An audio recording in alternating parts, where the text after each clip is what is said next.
धन्यवाद सभापति महोदय। हम ही को कातिल कहेगी दुनिया, हमारा ही कत्लेआम होगा। हम ही कुएं खोदते फिरेंगे, हम ही पे पानी हराम होगा। सभापति महोदय, सन 1947 में दिल्ली की जामा मस्जिद की तारीखी सीढ़ियों पर खड़े होकर के भारत रत्न मौलाना अबुल कलाम आजाद साहब ने कहा था कि मुसलमानों कहां जा रहे हो, यह है तुम्हारा मुल्क, यहां तुम्हारे आबाओ अजदाद की कब्रें हैं। उस वक्त मौलाना आजाद की ये सदाएं सुन करके लोगों ने अपने सरों की गठरियां उतार करके रख दी थी। आज उसी दिल्ली में मौजूद देश की संसद में एक बिल आया है जो हमसे उसी जामा मस्जिद की सीढ़ियों के सबूत मांगेगा, जो उन्हीं सीढ़ियों के पास अपनी कब्र में सोए हुए मौलाना आजाद को फिर से कब्र से सदा देनी पड़ेगी कि ये जो कब्र है वो मेरी कब्र है, ये किसी सरकार की जागीर नहीं है। सभापति महोदय, मैं जहां खड़ा हूं इसी संसद भवन के सामने सड़क के उस पार अपनी कब्र में सोए हुए भारत के पूर्व राष्ट्रपति फखरुद्दीन अली अहमद की कब्र है। शायद अब उस कब्र से भी सदाएं आए कि ये कब्र मेरी कब्र है, ये सरकार की जागीर नहीं है। सभापति महोदय, मैं वक्फ कानूनों में किए जा रहे संविधान विरोधी बदलावों के खिलाफ बोलने के लिए खड़ा हुआ हूं। संविधान का आर्टिकल 14 हो, 29 हो, 30 हो, चीख चीख कर कहता है कि देश में सब बराबर के हकदार हैं। आर्टिकल 26 कहता है कि सबको अपने अपने मजहबी कामों के लिए मंदिर, मस्जिद, गिरजाघर, गुरुद्वारों का निर्माण करने का हक है और उसका रखरखाव का भी हक है। लेकिन डॉक्टर बाबा साहब अंबेडकर के संविधान को हर दिन कुचलने वाली ये सरकार देश के मुसलमानों से नफरत में इतनी अंधी हो गई है कि खुलेआम देश की संसद में देश सरकार के माइनॉरिटी मिनिस्टर साहब और होम मिनिस्टर साहब झूठ बोलते हैं और देश को गुमराह करते हैं, झूठ शब्द असत्य बोलते हैं। सरकार ने इस बिल का नाम उम्मीद रखा है। मंत्री जी कल से इसे देश के मुसलमानों के लिए नई उम्मीद बता रहे हैं। नहीं मंत्री जी, न तो यह बिल मुसलमानों के लिए नई उम्मीद है और न ही उम्मीद की नई किरण। सभापति महोदय, भाजपा ने पूरे देश में वक्फ के नाम पर कई सारे झूठ फैलाए हैं। आइए आज उनकी सच्चाई पर बात करते हैं। वक्फ ट्रिब्यूनल को ऐसे बताया जाता है जैसे वक्फ ट्रिब्यूनल कोई मजहबी खाप पंचायत हो। सभापति महोदय, जबकि सच्चाई यह है कि वक्फ ट्रिब्यूनल भी तो सरकारी न्यायिक विभाग है जिसमें सरकार द्वारा नियुक्त जज होते हैं, जिसमें प्रशासनिक अधिकारी होते हैं, कहीं ऊपर से थोड़ी आ गए। सभापति महोदय, देश के गृह मंत्री जी ने इसी सदन में कहा कि वक्फ ट्रिब्यूनल के फैसले के खिलाफ कोई कोर्ट नहीं जा सकता, जबकि सच यह है कि वक्फ एक्ट 1995 की धारा 83(9) के तहत हाई कोर्ट वक्फ ट्रिब्यूनल के फैसले की न सिर्फ समीक्षा कर सकता है बल्कि उसे बदल भी सकता है। सच तो यह है कि वक्फ बोर्ड खुद अपनी जमीनों के लिए कई सारी कोर्ट में मुकदमे लड़ रहा है। सभापति महोदय, दिल्ली की जिन 123 संपत्तियों को लेकर कल माइनॉरिटी मिनिस्टर, होम मिनिस्टर साहब और अभी आदरणीय नेता सदन बात कर रहे थे, आइए उनकी सच्चाइयों पे भी बात करते हैं। 1911 में जब अंग्रेजी हुकूमत ने कोलकाता के बजाय दिल्ली को राजधानी बनाने का फैसला किया तो रायसीना हिल्स के चारों तरफ जो मुसलमानों की ढेर सारी जमीनें थी उनको एक्वायर किया गया और लुटियन को इसकी तामीर की जिम्मेदारी सौंपी गई। सेंट्रल विस्टा की तरह लुटियन जोन का मेगा प्लान तैयार हुआ, लेकिन उस वक्त के मुसलमानों ने उस वक्त की अंग्रेजी हुकूमत से अपनी इबादत गाहों को बचाने के लिए लड़ाई लड़ी। मामला ब्रिटिश गवर्नमेंट तक पहुंचा। तब यह तय हुआ कि वो जो धार्मिक स्थल हैं उन्हें जस का तस रहने दिया जाएगा। इंडिया गेट के बगल वाली मस्जिद हो, जाप्तागंज, सुनहरी बाग मस्जिद हो, पार्लियामेंट रोड वाली मस्जिद हो, ऐसी 123 संपत्तियों के मैनेजमेंट के लिए 1913 में मुसलमान वक्फ वैलिडेशन एक्ट बना और उसके बाद एक नया शहर बसाया गया जिसे लुटियंस जोन का नाम दिया गया। फिर 1943-45 के बीच एक और समझौता हुआ आजादी से पहले उसके तहत काफी सारी वक्फ जायदादों को सुन्नी मजलिस औकाफ बनाकर उसके अंडर किया गया ताकि उसकी देखरेख की जा सके। गृह मंत्री जी 2 दिन से सदन में जो बात कह रहे हैं वो दरअसल 123 संपत्तियां उसी सुन्नी मजलिस औकाफ के तहत आती है। सभापति महोदय, आजाद भारत आजाद हुआ। आजादी के बाद भारत में 1954 में वक्फ एक्ट लागू हुआ, जिसकी धारा 9 के तहत 1964 में केंद्रीय वक्फ काउंसिल का गठन हुआ। दिल्ली की वही 123 प्रॉपर्टीज को 1970 में सर्वे गजट करके गजट नोटिफाई किया गया। इसके निपटारे के लिए पूर्व प्रधानमंत्री इंदिरा जी के द्वारा 1974 में एक बर्नी कमेटी बनाई गई। बर्नी कमेटी ने 1976 में इन 123 संपत्तियों को दिल्ली वक्फ बोर्ड की संपत्ति होने की रिपोर्ट सौंपी। उस रिपोर्ट के आधार पर 1984 में कांग्रेस सरकार ने उन 123 प्रॉपर्टीज को दिल्ली वक्फ बोर्ड को सौंपने का फैसला किया, जिसके खिलाफ विश्व हिंदू परिषद कोर्ट गई। मामला 2011 तक पेंडिंग रहा। फिर 2011 में कोर्ट ने सरकार को आदेशित किया कि इसका निपटारा करो। तब 2013 में तत्कालीन यूपीए सरकार ने दिल्ली की उन्हीं 123 जायदादों को बर्नी कमेटी की सिफारिशों के मुताबिक वक्फ बोर्ड के हवाले किया। यही वो प्रॉपर्टीज हैं जिनके नाम से गृह मंत्री जी कल से कांग्रेस को कोस रहे हैं। फिर आई 2014 में भाजपा की सरकार, जो तब से इन जमीनों को हड़पने की साजिश कर रही है। जिस बिल को मुसलमानों के हुकूक की हिफाजत करने वाला बिल बताया जा रहा है, उसी को पेश करने के लिए और उस पर बात करने के लिए लोकसभा में भाजपा सरकार के पास एक भी मुस्लिम सांसद नहीं है। जिस वक्त, मैं लोकसभा कह रहा हूं, सुना करिए, जिस वक्फ बिल को मुस्लिम महिलाओं को हक दिलाने वाला बताया जा रहा है, उसे संसद में पेश करने वाली पार्टी के पास न तो राज्यसभा में, न लोकसभा में, न देश की किसी विधानसभा में एक भी मुस्लिम महिला सदस्य नहीं। कल किरण रिजिजू जी कह रहे थे कि रेलवे की जमीनें देश की जमीनें हैं, डिफेंस की जमीनें देश की जमीनें हैं। हां मंत्री जी, हैं, बिल्कुल हैं। ये जो वक्फ की जमीनें हैं, ये हमारे पुरखों ने धार्मिक कामों के लिए डोनेट किया है।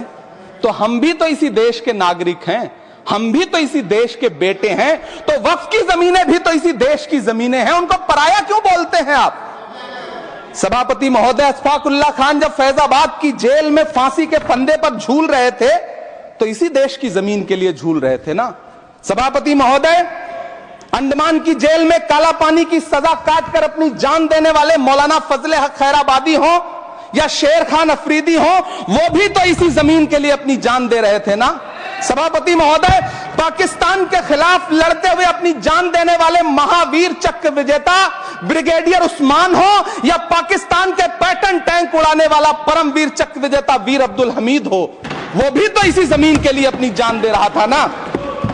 और मंत्री जी, मैं इस सदन में अलल ऐलान ये कहता हूं कि जब भी इस देश की जमीन को लहू की जरूरत होगी, आपसे 2 कदम आगे इमरान खड़ा मिलेगा, ये मैं आपसे यकीन दिलाते हुए कह रहा हूं। सभापति महोदय, मैं सरकार से कहना चाहता हूं, हमसे हमारी इबादत गाहें तो मत छीनिए ना, हमारे घरों पे बुलडोजर तो मत चलाइए ना, हमारी कब्रों में तो हमें सुकून से सोने दीजिए ना। सभापति महोदय, माइनॉरिटी मिनिस्ट्री का बजट कट करके, मुस्लिम बच्चों की स्कॉलरशिप बंद करके अब सरकार कह रही है कि हम वक्फ की आमदनी से गरीब मुसलमानों का भला करेंगे।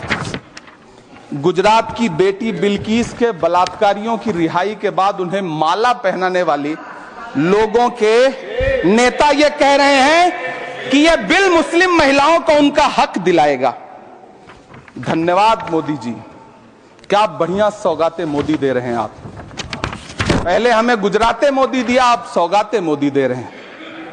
लेकिन यह सरकार इतना याद रखे कि इसी ठसक के साथ देश की संसद में सीए का कानून भी लाया गया था और कहा गया था बड़े बड़े भाषण देकर के कि पड़ोसी देशों से हिंदू भाइयों को ला करके यहां नागरिकता दी जाएगी। लेकिन मैं आपके संज्ञान में लाता हूं सर कि पिछले इतने दिनों में इनसे नागरिकता लेने के लिए 2000 व्यक्ति भी नहीं आए, जबकि इसके उलट इन्हीं की सरकार में पिछले 10 साल में 15 लाख से ज्यादा भारतीयों ने भारत की नागरिकता छोड़ करके दूसरे देश में जाकर के बस गए।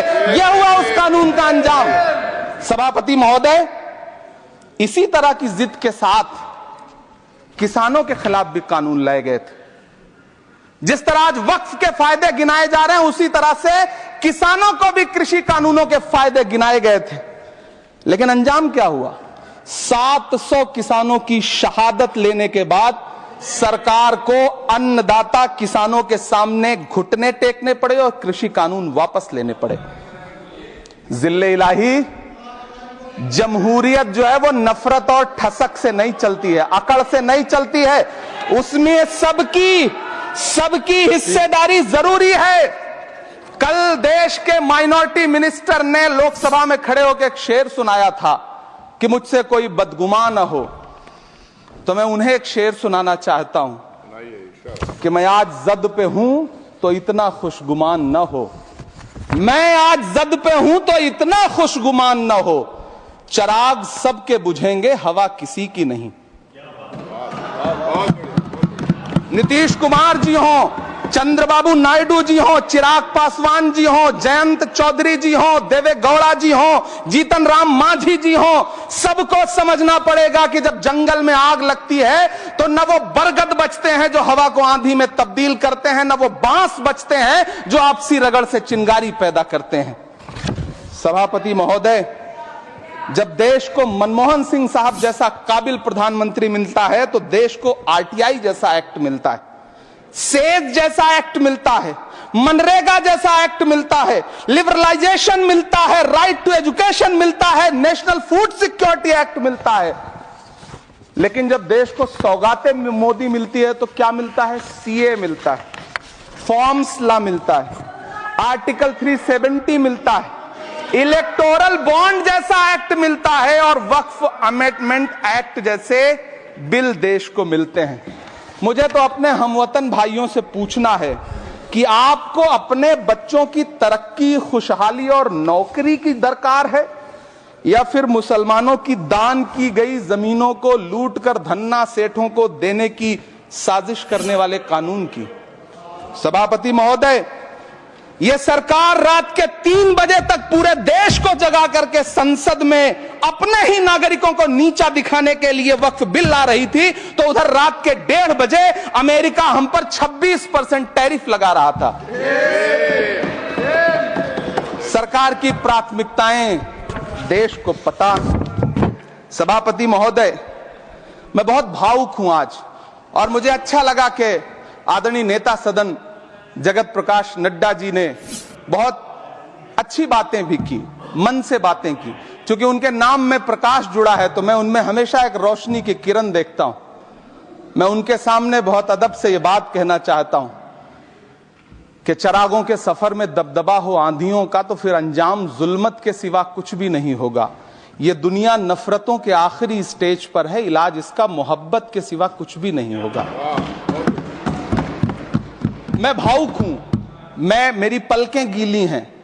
अगर देश की एक बहुत बड़ी आबादी को लगता है कि आप उसका भला करने के लिए नहीं बल्कि उनकी इबादतगाहों, उनकी कब्रिस्तानों, उनकी खानकाहों को बर्बाद करने का बिल ला रहे हैं, तो फिर आप अगर समझाने में नाकामयाब रहे हैं तो यह आपकी नाकामयाबी है। पहले समझाइए, उसके बाद कोई बिल लेकर के आइए, तब शायद हम आपका इतनी पुरजोर तरीके से विरोध ना करें। लेकिन सभापति महोदय, मैं अंत में सिर्फ इतना कहना चाहता हूं कि इस बिल में जो भी पॉइंट्स दिए गए हैं, बॉम्सी पोर्टल देख लीजिए, सरकार का झूठ आपको पकड़ में आ जाएगा। हम डरे नहीं हैं, हम सिर्फ सरकार से अपील कर रहे हैं कि हमें अपना समझिए। हम आपके अपने हैं, इस देश के नागरिक हैं और आप ताकत में हैं। संख्या बल के आधार पर बिल हो सकता है आप पास करा ले, लेकिन आपको यह बात समझनी पड़ेगी कि हम तो वो तारीख हैं, जहनों में रहना है जिसे, कागजी पुर्जे नहीं जो फाड़ डाले जाएंगे। जिस जमी पर मैं खड़ा हूं यह मेरी पहचान है। आप आंधी हैं तो क्या मुझको उड़ा ले जाएंगे? आपको यह बात समझनी पड़ेगी। आपको अगर इतना विपक्ष की तरफ से पहले जेपीसी में इतने सारे पॉइंट्स आए और उसके बाद कल से लोकसभा में और राज्यसभा में सुझाव आप सुनने को तैयार नहीं है, लोगों की शंका को दूर करने के बारे में आप बिल्कुल सोच नहीं रहे, बस आप कह रहे हैं यह बिल उम्मीद की नई किरण है। नहीं साहब, इसे भले किरण जी लेके आए हैं, लेकिन ये उम्मीद की नहीं बल्कि नाउम्मीदी की किरण है। और इस देश की एक बहुत बड़ी आबादी इस बात से खदशे में है, शक में है कि आप सीधे उनकी जमीनों को लूट करके धन्ना सेठों को बेचना चाहते हैं। मेरी अब भी आपसे अपील है कि इस बिल को वापस लीजिए। यह बिल कहीं से आपके अपने नागरिकों के लिए अच्छा नहीं है। यह बिल सिर्फ इस देश के मुसलमानों को नीचा दिखाने का और अपने एक ऐसे मतदाता वर्ग को खुश करने का बिल है जिनको इस बिल के पास हो जाने से कुछ मिलेगा भी नहीं। लेकिन आप एक नैरेटिव देना चाहते हैं, एक मैसेज देना चाहते हैं। मेरी आपसे अपील है कि कृपया ये जो सबका साथ सबका विकास का नारा है, इस नारे को रत्ती भर तो चरित्रार्थ कर दीजिए। बहुत बहुत धन्यवाद।